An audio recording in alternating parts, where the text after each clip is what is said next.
પણ શરત રાખશો નેકી ની સુકત મારો ને તમારો એક દૂર રહે તો કોઈ દાડો શેટી પડી નથી ભગવાનના બહાર નહીં પડવું.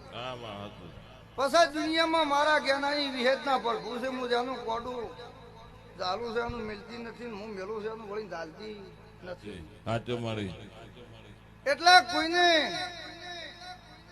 જગતમાં સભા વાળું એમ હોય કે નોહકી માતા વરીને લાવી છે, પણ હું માતા વિહેત ભાઈ એમ બોલું છું ભગવાન આબા કે મેં વિહેત નોહકી વરીને લાયા ભીખા ગરથાર મારી થી મકવાણા જતા રહ્યા નોહકા મારી ભૂમિ બસ્યા આજ મેં લગવડ બોજો સભા વાળું એટલે નોહકા